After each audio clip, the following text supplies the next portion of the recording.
আসসালামু আলাইকুম। আজকে আলোচনা করব জিনাকারীদের জাহান্নামের শাস্তি এবং তাদের জাহান্নামে কী খাওয়া হবে। সুপ্রিয় দর্শক শ্রোতা, আজকের আলোচনার বিষয়টা অনেক গুরুত্বপূর্ণ, তাই ভিডিওটি সম্পূর্ণ দেখার অনুরোধ রইল। মাহুক দাশমিক বলেন, দুজকিরা পচা দুর্গন্ধ পেয়ে বলবে, এর সাথে বেশি দুর্গন্ধ আমরা আর কখনো পাইনি। তাদেরকে বলা হবে, এটা জিনাকারীদের লজ্জাস্থানের পচা দুর্গন্ধ। জাহান্নামের জুব্বুল হুতুক নামক এক উপাকত্য খচ্চরের মধ্যে বিরাট কিছু জিনাকারীদের দংশন করতে থাকবে। পুত্রী দংশনে এবং 1000 বছর পর্যন্ত বিশেষ যন্ত্রণা ভোগ করবে। তারপর গোস্ত খসে পড়বে, সননেন্দ্র থেকে পুষ বের হবে। বিয়েনাল থেকে জাহান্নামের মালহাম নামক অঞ্চলে উটের ঘাড়ের মতো মোটা এবং প্রায় 1 মাসের পথ লম্বা বিষধর সাপ দংশন করতে থাকবে।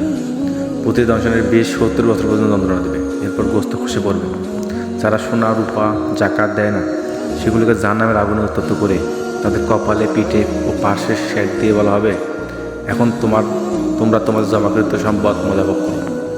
এছাড়া সুদখোর, মিথ্যুক, নিন্দুক, চোর, ডাকাত, জালেম, অত্যাচারী, অন্যের অধিকার নষ্টকারী, মা বাবার অবাধ্য ও তাদের কষ্টদানকারী সন্তানের জন্য বহু আযাব রয়েছে। তাদের জন্য আগুনের পোশাক তৈরি করা হয়েছে। তাদের মাথার উপর ফুটন্ত পানি ঢেলে দেওয়া হবে, ফলে তাদের পেটে যা কিছু আছে সব চামড়া গলে বের হয়ে যাবে। তাদের জন্য আছে লোহার হাতুড়ি। তারা যতই যন্ত্রণা অতিষ্ঠ হয়ে জান্নাত থেকে বেরোতে চাইবে, তখন তাদের তাতে ফিরে দেওয়া হবে, বলা হবে তখন শাস্তি ভোগ কর। কোরআনে বর্ণিত যদিও 7টি দরজার তাফসীর প্রসঙ্গে আতা বলেন, এই দরজাগুলো ভীষণ দুঃখ, কষ্ট, কঠিন, বিপদসীমা, মুসিবতে ভরা।